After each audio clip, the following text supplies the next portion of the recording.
Hello, optimization friends. I'm your host, Claudia from Böselager, and welcome to the Longevity and Lifestyle podcast, where I invite pioneers and thought leaders in all things longevity and lifestyle to give you the strategies, tools, and practices to live better and reach your highest potential. Today's episode is an in-between episode on morning routines. Reaching peak performance in all areas of life means having optimized daily routines. So today's episode is a remix of my guests, Isabella Channing, founder of The Shack Yoga, Sakiko Reuterskiöld, founder and CEO at Nomo Sue, Dr. Mohammed Enayat, founder of Human Wellness Clinic, Dr. Stephanie Manson-Brown, co-founder of The Science of Aging, Mariko Bangerter, mindset coach at Mindsetting, Jenny Pacey, celebrity fitness trainer and former Olympian, Andy Gupta, founder of Anyone Can Invest Now, Dr. Molly Maloof, CEO of Adamo Bioscience and Stanford University professor, Kayla Osterhoff, founder of Her Biorhythm and CEO of BioCurious, Dr. Jenny Remington-Hobbs, coach and leading human behavior expert. See the description below to learn more about the episodes. And if you want to learn more about optimizing your daily routine, check out longevity-and-lifestyle.com/sneak peek, SNEAKPEAK, and sign up to get the training with the key tools and strategies to allow you to show up at your best every day. Please enjoy. This episode is brought to you by Oxford HealthSpan. I was so excited to learn about Oxford HealthSpan's Primadine Original and Primadine GF Spermidine supplements on my journey to staying younger for longer, and I'm delighted to now share this great longevity supplement with you too. They are the cleanest, purest food-derived spermidine supplements on the market with zero fillers or flow agents. Spermidine has been shown to support cell renewal, cognition, and trigger autophagy, the body's inbuilt system of cellular cleaning and recycling, as well as to improve deep sleep and thicker, glossier hair, stronger nails, and better skin. Most fascinating to me, spermidine also inhibits 6 of the 9 hallmarks of aging. So check out oxfordhealthspan.com and use code Claudia10 at checkout for 10% off today. This episode is brought to you by InsideTracker. People age at different speeds, and the date on your license may not represent your inner biological age at all. If you're looking for ways to extend your health span and slow down the aging process, the keys to health and longevity run in your blood. That's why InsideTracker provides you with a personalized plan to improve your metabolism, reduce stress, improve sleep, and optimize your health for the long haul. Created by leading scientists in aging, genetics, and biometrics, InsideTracker analyzes your blood, DNA, and fitness tracking data to identify where you're optimized and where you're not. For a limited time, get 20% off the entire store. Just go to insidetracker.com/Claudia to get your 20% off today.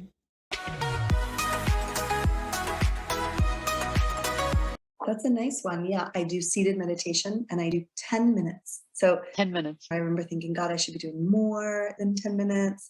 10 is really for beginners. But I have found that for me right now, at least, raising 2 little kids and running the wellness center, that if I add more or I make it too hefty of a goal in the morning, that it either won't happen or I won't really have a winning, as you said, to have a winning day. It won't. I'll be rushed, and I go from this wonderful hour and a half personal practice to rushing my kids into school or getting breakfast ready. So I do 10 minutes. I wake up after a shower, sit in a seated meditation, and before I start, I do a little Kapalabhati, so a little breath work for like maybe 30 seconds of that or a minute, and then it's 10 minutes on my everyone says they're wonderful apps, and I actually haven't used one yet, Insight Timer and all these things, but I just use my little Crystal Bells timer, 10 minutes already set, and I have my meditation cushion, which really makes such a difference. And I just sit in a little space I created in my bedroom, and I do 10 minutes is really just try to quiet down and slow down and clean out almost all of the static or noise or any sort of buildup from mental energy that just lodges in throughout the night even. And sometimes if I have a little more time, I can add another 5 minutes to it, which is really manifesting or visualizing and really creating in sort of a mental imprint what either I want my day to look like, or sometimes I'll even have love-based emotion words that I'll use to create an intention for a period of time that I'm in. So it can even last for 3 months or this month or 6 months, that I'm really cultivating, whether it's clarity or, confidence or ease or gratitude, or I'll find words that are resonating with something that I feel like I'm really ready to generate more of in my life. And so I'll just put a lot of energy follows thought. So I'll just try to really put my mind into good use. So it's like clean it out and then focus it, as really we get to choose our thoughts. And so spend, even if it's just a minute after the meditation, to say, okay, what quality of thoughts do I want to have? How do I want to guide my thoughts? So that my day can follow that. And so that sort of usually is some sort of intention setting for either the day, as I said, or the moment of time that I'm in.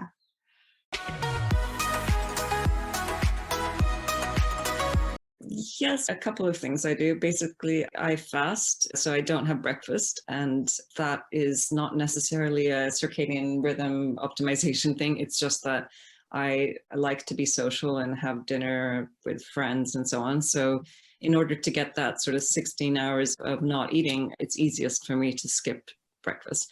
And the first thing I do is a bit of yoga, which I've been doing since I was a teenager, because I had an Indian family friend who had a yoga, like nobody heard of yoga at that time. Wow.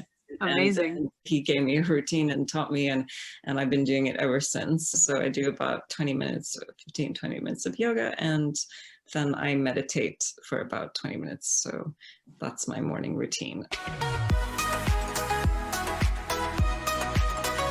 It depends on my state, on how I'm feeling and how I want to feel. So most mornings I start with some nice, just simple breath work, some box breathing. I try to get out into nature. I do a little bit of grounding, a bit of skipping for 5 minutes. I don't do anything too aggressive. It depends if I have the time as well. Sometimes I'm time poor, especially with the launch phase right now. Then I have to deprioritize my morning routine or limit it, which is not always a great thing, I know. But so for me, what works is breath work, cold shower, trying getting outdoor, whatever the weather, bit of skipping, get my heart rate going. Then I'll come back and do a cold shower and start my day. I try not to look at emails straight away. Everyone says that, I think that's a really good practice. Try not to look at my emails. Creativity killing. And if I sometimes even taking the train into work, I will have my notebook out and just be journaling, preparing for the day, reflecting on the day that went at least once a week. That's some of the things that I do. Yeah, that sounds like a great way. Not every single day, but there are elements of that I do every day. Yeah, no, exactly. And I have a particular morning routine, and I really notice if I don't, for whatever reason, manage it or do it, what a difference in the day. And it's almost like you become addicted to actually doing it because it just sets you up to win. So I love that. So that's a great question. Actually, my morning routine has changed significantly since the pandemic. So before March 2020, I pretty much didn't have a routine because I was traveling so much. And so I'd be in a new place every couple of weeks and living out of hotels. And so now I've been grounded since March 2020. And it's something I've really actually embraced. And I've surprised myself at how adaptable I am to a new routine and actually setting down proper routine. So I start the day now with walking the dogs. It's something that is a really important focus for me and really gets me off on the right grounding, because I think being in nature is incredibly important for me. And there's lots of different studies that have demonstrated that can have a positive impact to your general well-being and health as well. And I think there was a recent study that looked at, and I can't think of the group off the top of my head, but they looked at even 10 to 15 minutes being in natural spaces improve your mood, as well as focusing on some of the psychological markers like improving blood pressure and heart rate. So that for me is really key. And I also start the day with a cold shower. And there's, again, growing evidence to suggest that this may be linked to mitochondrial biogenesis. And so basically what that means is it's by increasing the cell's energy demand that you're actually triggering off increased mitochondrial activity, which then will help with the overall health of the cells. So that's something that is for me an important, I know you're a big fan of biohacking as well. And so that's been an experiment for me to see if there's any improvement. And I have to say, I think generally my health is good. I don't know whether that's linked or not, but it's something that I've been reading more on that to incorporate that into my daily routine. Yeah, so I might fall from grace at this point in the eyes of your listeners, but to be honest, my day-to-day schedule is so inconsistent that I find it quite difficult to establish a morning routine that I can have every single day. But I would say one thing that I do on most mornings is I don't eat breakfast. I tend to not be hungry anyway when I wake up, so it's quite easy to do. So I suppose I am engaging in intermittent fasting. Is that by choice, or it's just that you just don't feel hungry, or are you doing it specifically for intermittent fasting? Yeah, I think a bit of both. Yeah, I think time restricted eating really does feel good for me. I also don't eat very late at night, so I try to eat dinner around 5, 6 p.m. and then I find that I sleep better. And so I think, narrowing the window where I'm eating really does resonate with me. I would say the other thing that I do on most mornings is I walk my dog, and we live right next to a section of Epping Forest here in East London where there's woods and lakes just at my doorstep. So I take a walk around there, and that's always very grounding, and no matter what the weather is. And there's something about even going out when it's raining, when it's snowing, when there's ice on the ground, and having that interaction with nature in which it really does bring you to the present moment, make you very aware of the season that you're in. This episode is brought to you by the DNA Company. Have you ever thought to yourself, when will I die? I know it's a touchy topic, but the reason we don't want to talk about it is because we feel powerless. Powerless is a sense that we can't do anything. Turns out that it's only partly true. While you can't predict the day you will die, you can prevent it from happening sooner than later. Knowing that your DNA isn't rigid but can, like light switches, be turned on and off based on things that you do is really empowering. So, you ask, how do you turn off the bad genes? This is exactly what the DNA Company figured out. Through an advanced DNA test, they can tell you exactly what genes you have and what supplements, diet, lifestyle, and environment are right for you, giving you the exact information needed to keep those bad genes turned off and optimize your health for longer. Importantly, your data is encrypted, anonymized, and never sold.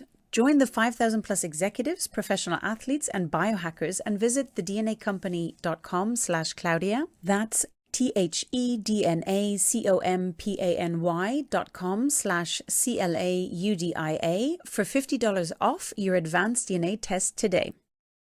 It's very grounding as well, I guess. Yeah, right? exactly. Yeah. Very, very grounding. And I try to do something that brings me back into my body. So whether it is a little bit of exercise, I really hit workouts because they're just quick and fast and they get straight to the point. And then, after that, I definitely, one thing that is consistent, and it's not just to do with my morning, but this is probably the thing that I recommend to anyone, and I think it's probably the most important thing to do in life, is that when I feel an emotion come up, when I feel I'm stuck with a mood or an emotion that's not optimal, then I address it then and there, or as soon as I can. So if having done all of that in my morning, I feel like for some reason I'm just not in a great mood, then I'll go to the room where I tap, and I just, I spend a few minutes with myself tapping, and I get to a state where I'm feeling much more energized just by that self-tapping. And it's because it's like, whatever mood you're in, let's say there is a scale, like a well-being scale of the different moods that you could be in a day. Let's say at the highest part of the scale, it could be gratitude, joy, deep trust in yourself, a deep sense of peace and acceptance. And at the lower end of the scale, there could be things like jealousy, doubt, anger, fear, worry. If you're at the bottom end of that scale, that is almost like whatever mood you're in colors the lens of the glasses you're wearing through which you're perceiving life that day. And so everything will be colored by that light and that tone. And just by a few minutes that you can invest in yourself, to tap on yourself, to just get higher up on that scale, to feel a bit more accepting, or even higher than that, optimistic, whatever, that will completely, and it does, it completely changes the trajectory of that day and of your life, right? Just an accumulation of the different days. And it could be that on that day, if you hadn't done the tapping, it could be that a friend calls you for a favor and you decide not to pick up that phone. It could be that if you did do that self-tapping and you had more energy to yourself and you feel better, a friend calls you, asks you for help, and you're delighted to help them. And just imagine the way in which every interaction with every person transforms as a result of you just investing a little bit of time in yourself. This is something I feel like it's almost like a duty in ourselves to proactively manage our mental and emotional states.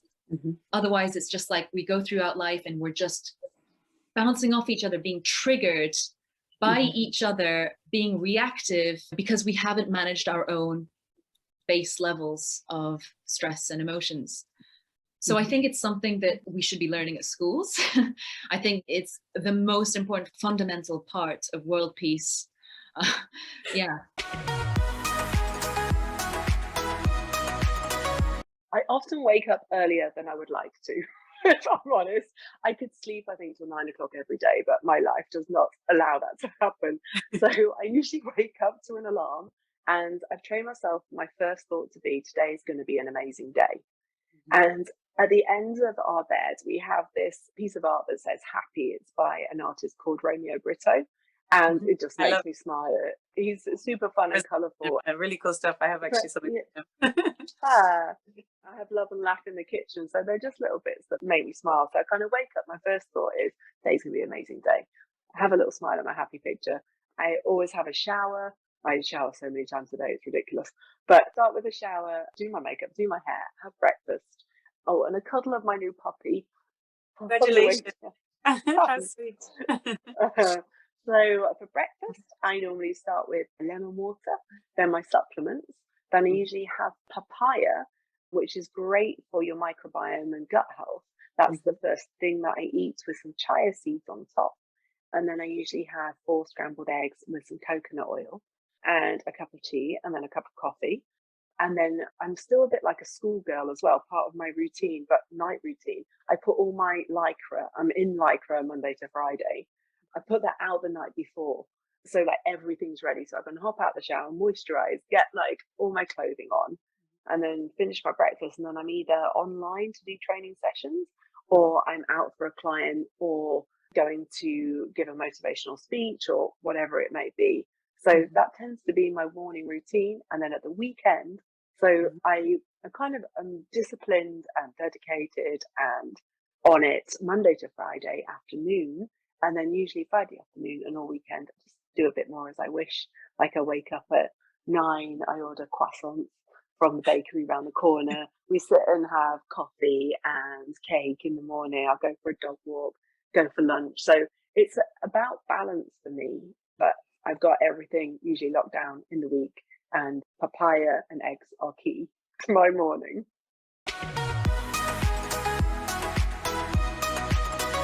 Oh, yes. It's a new thing.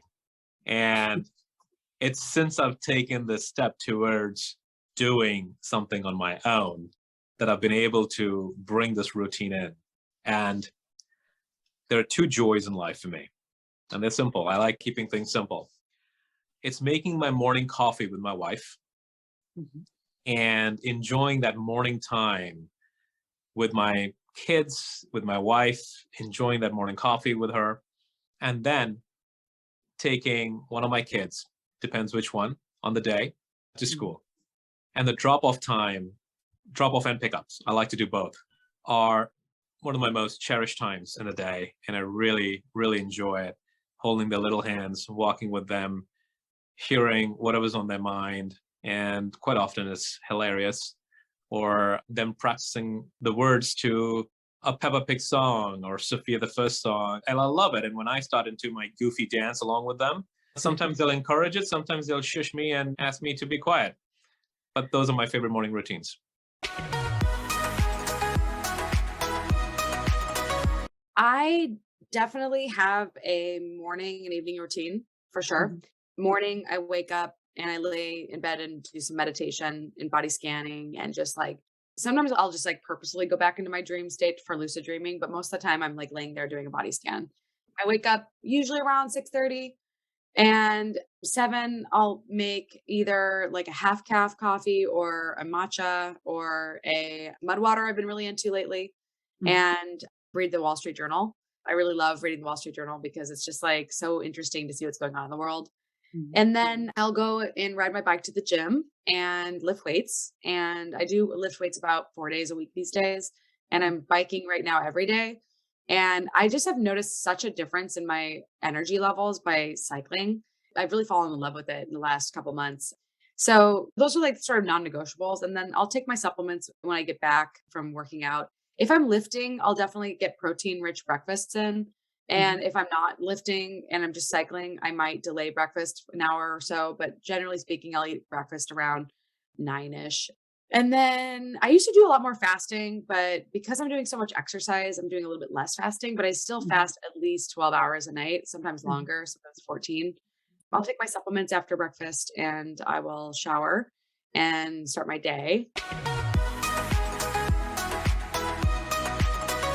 Yes. And I actually have 4 different morning routines for each phase of my cycle, of course. But consistently, my morning routines typically include some kind of mindfulness practice. And I always start my day slow, even if that means it's got to start slow within a 5-minute period, or it's got to start slow within an hour or 2-hour period. I always start slow, meaning that, first of all, I don't wake up to a cortisol inducing alarm. I usually, if I have to set an alarm, then I will do it to some kind of something that's more soothing, like music or chimes, something like that. And then I don't just hop out of bed, and I certainly don't hop on my phone and start checking my emails right away, because all of that will spike your cortisol and cause cortisol dysregulation, which, by the way, cortisol regulation is intimately tied with insulin regulation and hormonal production, or production of estrogen and progesterone.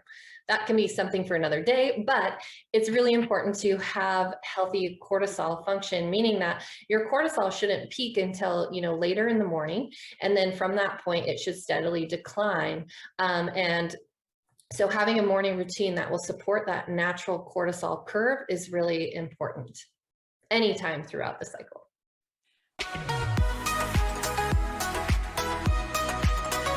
I think it has been an iteration, as with all these things. We never nail it. We never get there. We're always learning, adding in new things, overcomplicating, then throwing the baby out with the bathwater. But how we start the day, it's just the most important thing. You wake up every morning and you are pretty much in your beliefs. You're coming through this quagmire into an altered reality, because, sleep and wake are different states of consciousness.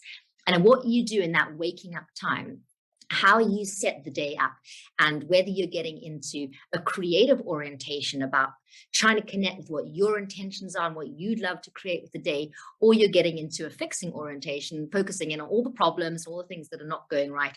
I think it starts right up front. So for me, I wake up and I get straight into cold water. That is the thing. I literally walk out of my bedroom in my very normal teenage grump, and I throw myself into some very cold water. And there's nothing quite like that with some state changing.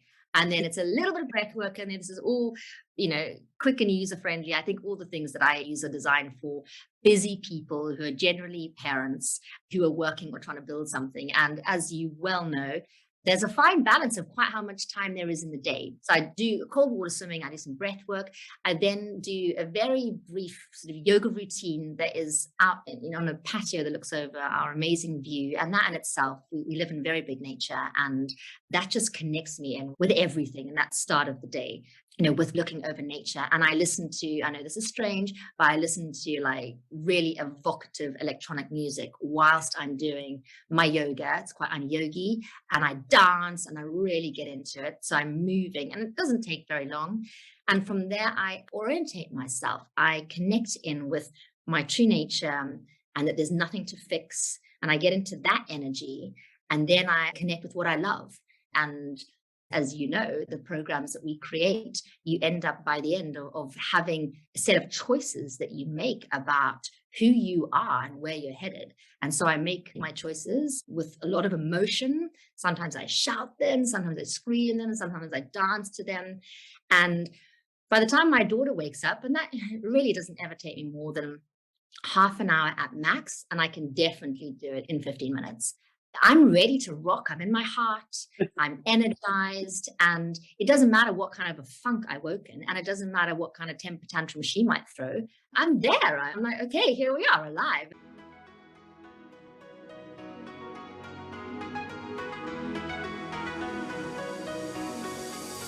Hi everyone, this is Claudia again. Before you take off, would you like to get a short email from me with some short but sweet fun tips, tricks and updates on all things longevity and lifestyle? This could be cool products that I've discovered, interesting posts or articles I've read, and other fun and helpful things around longevity and lifestyle I've found for you. It's a very short piece of inspiration for you a few times a month. So if you want to receive it, check it out by going to longevity-and-lifestyle.com. That's longevity-and-lifestyle.com and leave your email to sign up for the next one.